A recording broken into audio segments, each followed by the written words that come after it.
स्थान पे भी जाते हैं वो स्थान तीर्थ हो जाता है। कल हमने यहाँ तक सुना था। आज हम 11वें श्लोक से प्रारंभ करते हैं। अपि न सुहृदयस्तात बान्धवा कृष्ण देवता दिष्टा श्रुता वा यदवा स्वपुर्याम् सुकुमासते। अपि न सुहृदयस्तात बान्धवा कृष्ण देवता दिष्टा दिष्टा श्रुता वा यदवा स्वपुर्याम् सुकुमासते। अब जो युधिष्ठिर महाराज पूछ रहे हैं कि आप कहाँ कौन कौन से तीर्थों में आपने भ्रमण किया। अब पूछ रहे हैं अपने विदुर जी से, हे चाचा, आप द्वारिका भी गए होंगे। उस पवित्र स्थान में यदुवंशी हमारे मित्र तथा शुभ चिंतक हैं, जो नित्य ही श्री भगवान कृष्ण की सेवा में तत्पर रहते हैं। आप उनसे मिले होंगे अथवा उनके विषय में सुना होगा। वे अपने अपने घरों में सुखपूर्वक तो हैं। अब धर्मराज युधिष्ठिर पूछ रहे हैं कि आप जब भ्रमण कर रहे थे सबका, तो आप द्वारिकापुरी भी गए होंगे। वहां जो भगवान है और भगवान के जो मित्र हैं, उनके जो परिवार वाले हैं, वो कुशल से तो हैं, सुखपूर्वक तो हैं, उनकी राजी खुशी पूछ रहे हैं। इति युक्तो धर्मराजेन सर्वं तत् समवर्णयत् यथानुभूतं कर्मसो विना यदुकुलाच्छयम्। इति युक्तो धर्मराजेन सर्वं तत् समवर्णयत् यथानुभूतं कर्मसो विना यदुकुलाच्छयम्। महाराज युधिष्ठिर द्वारा इस प्रकार पूछे जाने पर महात्मा विदुर ने कर्म सब कुछ कह सुनाया, जिसका उन्होंने स्वयं अनुभव किया था। केवल यदुवंश के विनाश की बात उन्होंने नहीं कही। तो ये उस समय की बात है जब भगवान ने अपनी लीला करके अपनी लीला को संवरण करके इस अपने धाम चले गए थे। ये तब की बात है जब विदुर जी को उद्धव जी भी मिले थे। तो उद्धव जी ने उनको मैत्रेय मुनि के पास भेजा था कि आप उनसे पूछ सकते हैं जो भी आपके आध्यात्मिक प्रश्न है। उन्होंने नहीं बोला। नन्वा अप्रियम दुर्विषम निर्णाम स्वयं उपस्थितम न वेद यत् सकरुणो दुःखितान् द्रष्टुम अक्षमः। नन्वा अप्रियम दुर्विषहं निर्णाम स्वयं उपस्थितम न वेद यत् सकरुणो दुःखितान् द्रष्टुम अक्षमः। दयावान महात्मा विदुर पांडवों को कभी भी दुखी नहीं देख सकते थे। अतः उन्होंने इस अप्रिय तथा असह्य घटना को प्रकट नहीं होने दिया, क्योंकि आपदाएं तो अपने आप ही आती हैं। जो ये सत्य था वो उनको बता नहीं सके और उनसे छुपाए, क्योंकि उनको पता था कि पांडव हैं जो उन भगवान से अति प्रेम करते, वो इस घटना को सह नहीं पाएंगे। यहाँ पे लिख रखे आपदाएं तो स्वयं ही आती हैं। तो जो भी बुरी बात होती है वो तो स्वयं ही सुनाई दे देती है। उसका इसमें हम ये समझ सकते कि उसका ज्यादा प्रचार नहीं करना चाहिए।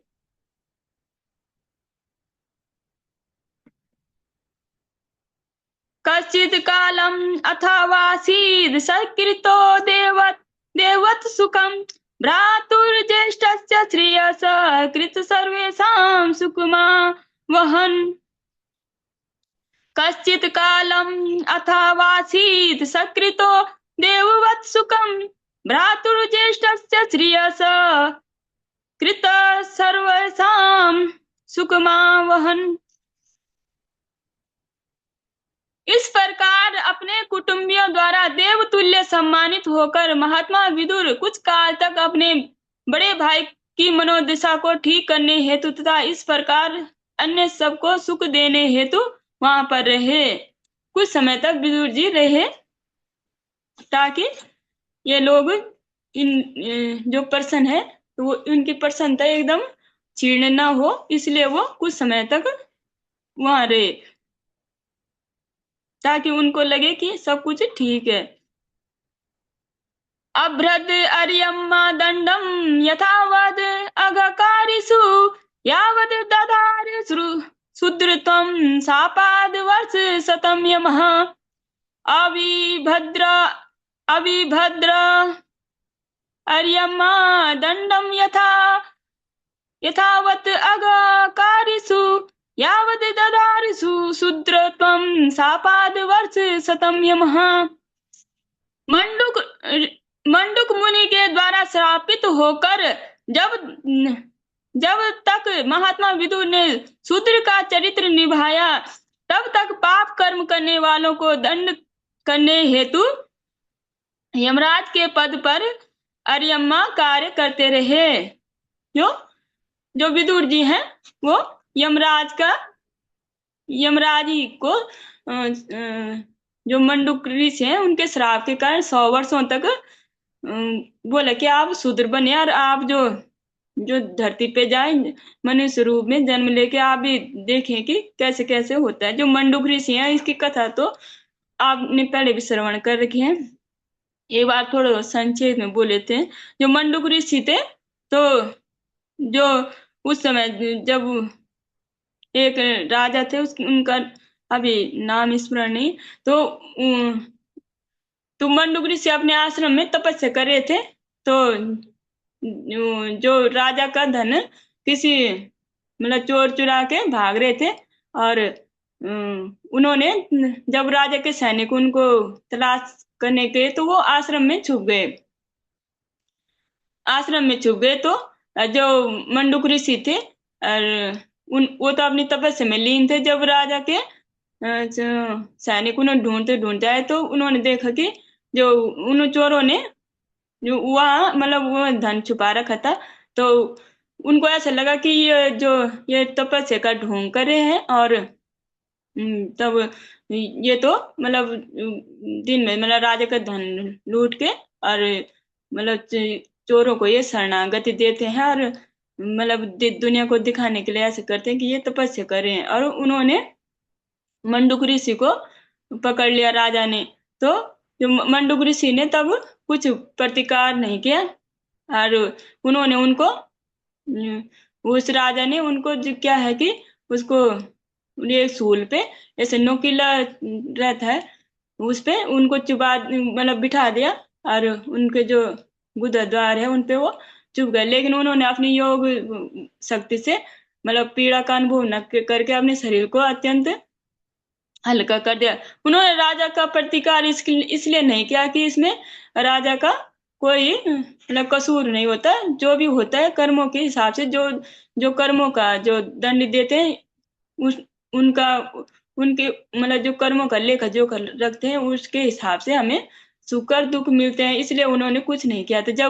जब राजा को पता चला कि यह, जब उन्होंने देखा उनका योग बल, तो उनको अपनी जो भूल का पश्चाताप हुआ। तुरंत ही उन्होंने उनसे क्षमा मांगी, और तब जब मंडुक ऋषि थे तुरंत ही धर्मराज के पास चले गए, यमराज के पास। तो उन्होंने बोले कि आपने ऐसा मतलब दंड क्या क्यों दिया मुझे, मैंने तो ऐसा कुछ भी नहीं किया था जो आपने मुझे इस तरह का असहनीय दंड राजा के द्वारा दिलाया।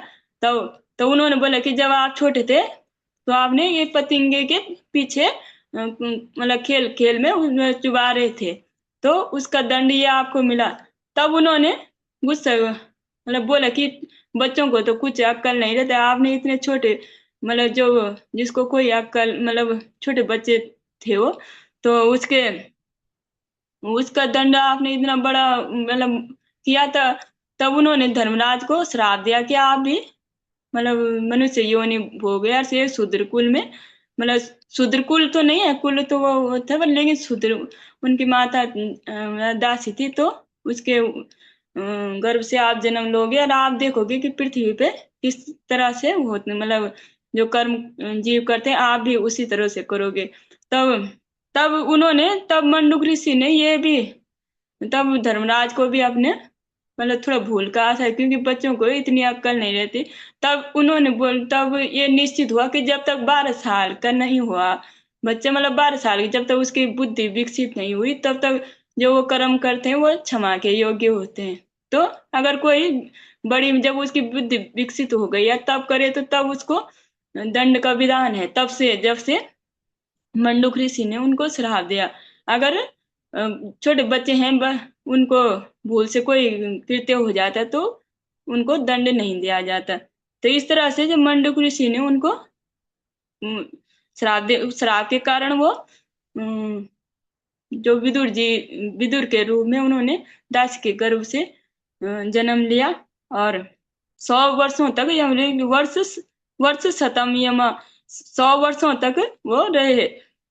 और तब तब जब तक वो धरती पे थे और भगवान की लीला में मतलब लीला पात्र बने थे, तब तक उनके कार्यभार था, जो जो उनका कार्य था कि दुष्ट जीवों को उनके कर्मों के हिसाब से सजा देना। तो तब वो जो आर्यमा थे, तब उन्होंने ये भी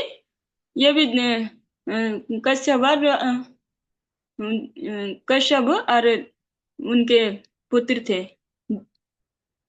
अदिति मैया के ये पुत्र थे। तो इन्होंने तब 100 वर्षों तक इनके जो स्थान पे जो जीव दुष्ट आत्मा जीव है उनको दंड देने का कार्य आर्यमा ने किया,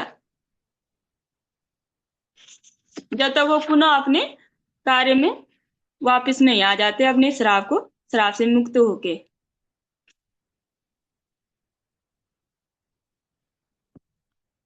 युधिष्ठिरो लब्धराज्यो दिष्टावपत्रं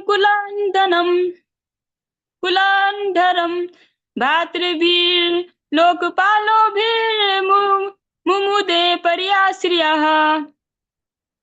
युधिष्ठिरो लब्धराज्यो दिष्टावपत्रं कुलन्धरम् भ्रातृभिर्लोकपालोभिर्मुमुदे पर्याश्रियः। अपना राज्य वापस पाकर तथा एक ऐसे पौत्र का जन्म देकर जो उनके परिवार की प्रशस्त परंपरा को आगे चलाने में सक्षम था, महाराज युधिष्ठिर ने शांति पूर्वक शासन चलाया। उन छोटे भाइयों के सहयोग से सारे के सारे जनसाधारण के कुशल प्रशासक थे, असाधारण ऐश्वर्य का भोग किया। अब युधिष्ठिर महाराज ने उन्होंने अपना राज्य पाकर एक सुंदर और सुयोग्य और गुणवान पुत्र को पाकर वो उन्होंने शांति से अपना राज्य काज संभाला। एवं गृहेषु सक्तानां प्रमत्तानां ददीहया अत्यक्रामाद् विज्ञाता कालः परं दुस्तरः।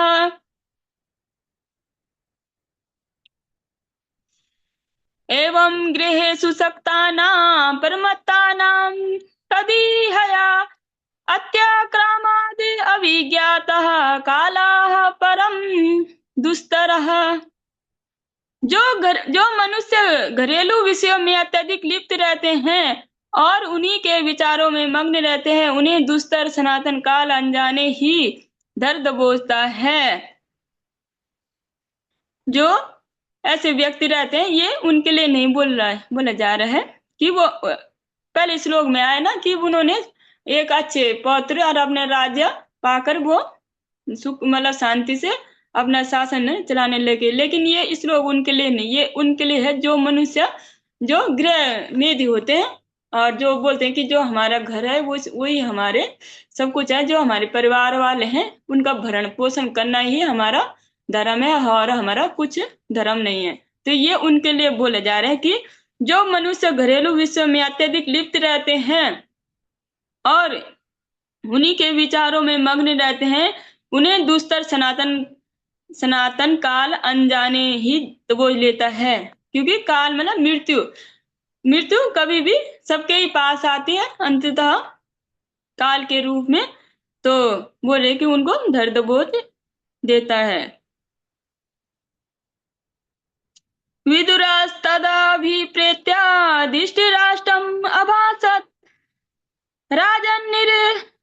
राजन्निर्गम्य तां शीघ्रं पश्येदं भयमागतम् विदुरस् विदुरस्तदभिप्रेत्यादिष्टिराष्ट्रम् अभासत राजन्निर्गम्य तां शीघ्रं पश्येदं भयमागतम्। महात्मा विदुर यह सब जानते थे, अतएव उन्होंने महाराज धृतराष्ट्र को संबोधित करते हुए कहा, हे राजन, कृपा करके यहाँ से शीघ्र ही बाहर निकल चलिए, विलंब ना कीजिए। जरा देखे तो भय ने किस प्रकार आपको वशीभूत कर दिया है।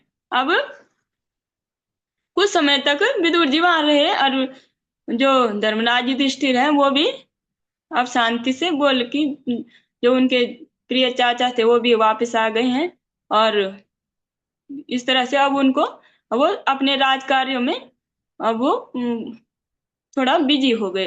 तो अब जब विदुर जी ने ऐसा देखा कि वो धर्मराज युधिष्ठिर जो अगर धर्मराज युधिष्ठिर होते तो उनको कभी नहीं जाने देते, तो तब जब विदुर जी ने देखा कि ये सब कुछ अपने अपने कार्य में वो हो गए, संलग्न हो गए, तो उन्होंने तब बोला कि आप, क्योंकि वो उनको लेने के लिए, उनके उद्धार के लिए आ रखे थे। जो वैष्णव होते हैं, जो वैष्णव होते हैं, वो जो अपने जो निजी जन है, जो जो उनके प्रिय होते हैं, उनका उद्धार वो करने के लिए वो किसी भी कुछ भी कर लेते हैं।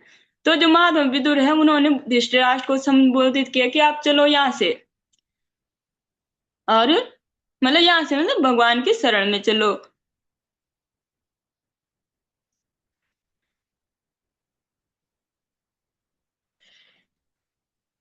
प्रतिक्रिया न यस्येह कुतश्चित् कुसतचित् कर्हिचित् प्रभो स एषा भगवान काला सर्वेषां न समागता।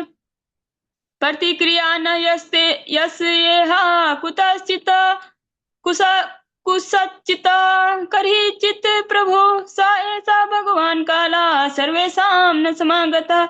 इस भौतिक संसार में कोई भी व्यक्ति इस भयावह स्थिति का निराकरण नहीं कर सकता। हे स्वामी, शाश्वत काल के रूप में पूर्ण पुरुषोत्तम भगवान सबके पास आप पहुंचते हैं।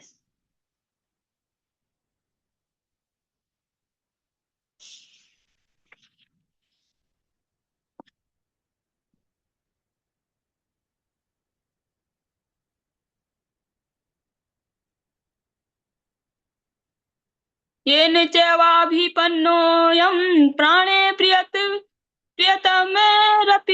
जना सद्यो वियुज्येत किमु तान्यैर्धनाद्भिः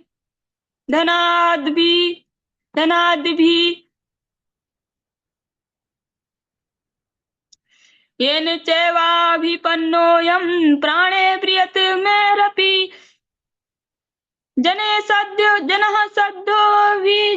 वियुज्येत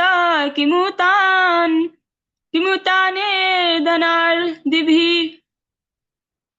जो सर्वोपरि काल शाश्वत के प्रभाव में है, उसे अपना सबसे प्रिय जीवन काल को अर्पित करना पड़ता है। अन्य वस्तुओं यथा धन, सम्मान, संतान, भूमि तथा घर का तो कहना ही क्या। जो सर्वोपरि काल वो सब कुछ अपना जीवन, अपना अति प्रिय जो प्राण है, उसको जब मृत्यु सामने आती है तो किसी का बस नहीं चलता, तो उसको वो अर्पित करना ही पड़ता है। तो अन्य चीजों की तो बात क्या है। जिसका जो व्यक्ति इतना लोभ करता है उसे छोड़कर कभी भगवान की प्रीति भी नहीं कर पाता, कभी भगवान का भजन भी नहीं कर पाता। जिसका उसको इतना लोभ होता है, वो भी अगर काल उसके सामने आया जाए तो उसे वो छोड़ना ही पड़ता है। उसकी वहां मर्जी नहीं चलती और किसी की भी वहां मर्जी नहीं चलती। तो जो मृत्यु है, तो जो इसीलिए बोलते हैं कि जो मृत्यु के आने से पहले अपना जो भी हमारा कर्तव्य है भगवान का भजन, वो हमको करना चाहिए। क्योंकि जो हमारा शरीर है और जो हमें जीवन मिला है, ये सिर्फ भगवान की भक्ति के लिए ही मिला है। अगर हमने ये नहीं किया तो काल हमें कभी भी दर्द बोझ लेगा और हमारे जो दुर्गति होगी, और जो हमें इस जन्म मृत्यु के चक्करों में बार बार पिसना पड़ेगा। भय भय भय तो सबको ही रहता है, पशुओं को भी और व्यक्तियों को भी, अपने प्राणों का। इसलिए इसलिए अब महात्मा विदुर बोल रहे हैं कि जब काल जो भगवान, क्योंकि स्वयं जो काल है वो भी भगवान ही है, तो जब आते हैं तो सब कुछ समर्पित करना पड़ता है। तो हर चीजों का तो क्या है, जो हर चीज तो जो अपने प्राणी जो सबसे प्रिय होते हैं, क्योंकि कभी कुछ ऐसे घटना होती है तो सब अपने अपने प्राणों को बचाने के लिए भागते हैं। तब जैसे कुछ आपदा ही आ गई, जैसे कोरोना ही आया, तो छोड़ा ना लोगों ने अपना घर अपने प्राणों की रक्षा के लिए, और गाँव में और क्वारंटाइन सेंटरों में रहे। तो तब तो नहीं बोला रहा। अब कोई अगर अनुकूलता है तो, या किसी हम्म, अनुकूलता है, या किसी अगर देव कार्य के लिए या भगवान के कार्य के लिए अगर बोले कि वहां जाना, तो कोई अपना घर छोड़ने के लिए तैयार नहीं होता। भगवान के भजन करने के लिए, या बोलते हैं हम कैसे छोड़े। तो जब आपदा आए तब भी तो छोड़ा, जब मृत्यु आएगी तब भी तो छोड़ना ही है। तो इससे पहले ही इसे छोड़ दिया और भगवान की शरण में आ जाए, तो इससे बड़ी बात कोई नहीं है।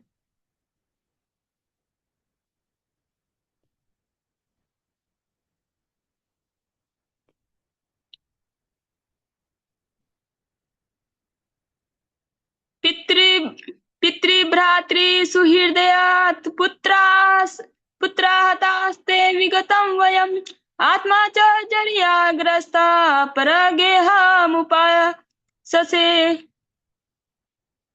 पितृभ्रातृ सुहृद पुत्रा हतास्ते विगतं वयम् आत्मा च जर्याग्रस्ता परिगृहामुपाससे। आपके पिता, भाई, शुभ चिंतक तथा पुत्र सभी परलोक सिधार चुके हैं और दूर चले गए हैं। आपने स्वयं भी अपने जीवन का अधिकांश समय व्यतीत कर लिया है। अब आपके शरीर को बुढ़ापे ने आ दबोचा है और आप पराये घर में पड़े हैं। अब जो विदुर जी हैं उनको, क्योंकि बहुत सारे जो लोग होते हैं वो बिना किसी मतलब सीधी बात उनको समझ में नहीं आती है। अगर सीधी से अच्छे से बोले कि आपको भजन करना है, और मतलब कोई प्रेम से बोले भजन ही सब कुछ है और भगवान की शरणागति सब कुछ है, नहीं तो ये आपको जन्म मृत्यु के चक्करों में पिसना पड़ेगा, तीर्थापों में पिसना पड़ेगा, और पता नहीं कब तक, कितने हजार लाखों वर्षों तक। तो लोग समझे तो उनकी समझ में नहीं आती। तो विदुर जी बहुत ही तीक्ष्ण शब्दों में बोल रहे हैं कि अब आप चलो, आप किसी भी अब यहाँ बिल्कुल मत रुको। और आपके तो सब परिजन चले गए, तब भी आपकी जो आसक्ति है अपने घर से और अपने शरीर से, ये छोड़ने को तैयार ही नहीं है आपके हृदय में। मतलब इतना बड़े आपको दुख भी मिल गए हैं, और तब भी आप जो आसक्त है, आप ऐसे नहीं बोले कि मतलब हृदय में पीड़ा नहीं है कि मैं क्या करूं कैसे करके, मतलब मैं क्या करूं कैसे करके इस दुख से मैं निवारण पा सकूं। इसका आपको कोई मतलब दुख कुछ चिंता ही नहीं है, और आप यहाँ पे आराम से खा रहे हैं और आंसू बहा रहे हैं अपने पुत्रों के वियोग में, और खा भी रहे हैं। तो बोल रहे हैं कि आप, और आपको बुढ़ापे ने दबोच लिया है, अब आप पराए घर में पड़े हैं। तो ऐसे वो उनको पराए मतलब वो उनको भड़का नहीं रहे हैं, या किसी तरह से उनको जैसे नहीं बोलते कि ये भड़काने टाइप के कि ये, पर ऐसे नहीं करे। वो उनको वास्तविकता बता रहे हैं कि आपको जाना चाहिए, अब यहाँ से निकलना चाहिए, ताकि कम से कम ऐसे बोलने से तो इनकी आसक्ति छूटेगी। इस तरह से तभी जो विदुर जी बोल रहे हैं, अंधपूर्वा बधिरो मंद प्रज्ञाश्च समाप्रतम विशीर्ण दंतो मदाग्नि सराग कफामुद्वहन्। अंधा पूर्वे बधिरो मंद प्राज्ञा समाप्तम वसी वसीर्ण दंतो मग्धाग्नि सराग कफमु मुद्भवन मुद्वहन। आ आप जन्म से ही दृष्टिहीन रहे हैं और हाल ही में आप कुछ बहरे भी हो चुके हैं। आपकी स्मृति अल्प हो गई है और आपकी बुद्धि विचलित हो गई है। आपके दांत हिल चुके हैं। आपका यकृत क्रियाहीन हो चुका है और आपकी देह से कफ निकल रहा है। अहो अहो मही अहो महीयसी जानतोर जीविता सा यथा भवान भीमा भीमा पुवर भीमापवर्जितं पिंड मा दत्ते गृहपालवत्।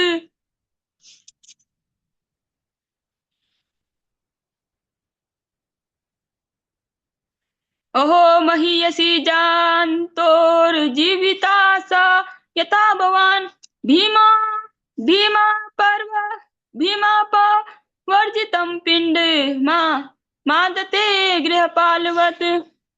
अहो प्राणी ओहो प्राणियों में जीवित रहने की इच्छा कितनी प्रबल है। निश्चित ही आप एक घरेलू कुत्ते जैसे रह रहे हैं और भीम द्वारा दी गई जूठन को खा रहे हैं। इसमें जो जो जीव की स्थिति है धृतराष्ट्र के द्वारा जो विदुर जी है वैष्णव वो हम सबको ही बता रहे हैं। सब में ही ये इच्छा होती है, चाहे उसके साथ कितना भी मतलब उसने सब कुछ खो दिया, अपने शरीर खो चुका है, पुत्रों को खो चुके हैं, लेकिन तब भी अपने शरीर से बहुत प्रेम है, आसक्ति है। अपने घर से कैसे से छोड़ने का नाम नहीं है। कितना भी बोले कि छोड़ो और भगवान का भजन करो, तो लोग बोलते हैं कितना हम करें और कितना हम खाएं, मतलब भोग करें। भोग करने की और जमा करने की जो प्रवृत्ति है लोगों में बनी रहती है। ऐसा नहीं कि अब बहुत हो गए, बहुत हमने खो दिया, बहुत हमने, तो ये समझ में नहीं आता कि जो ये जो ये जीवन है ये भगवान की भक्ति के लिए मिल रखा है। नहीं तो त्रितापों से हमें कभी भी मुक्ति नहीं मिल सकती। इन त्रितापों का और मुक्ति का एक ही कारण है, एक ही समय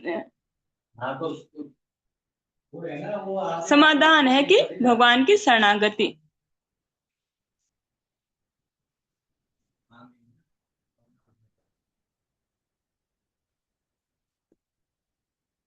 हरे कृष्ण।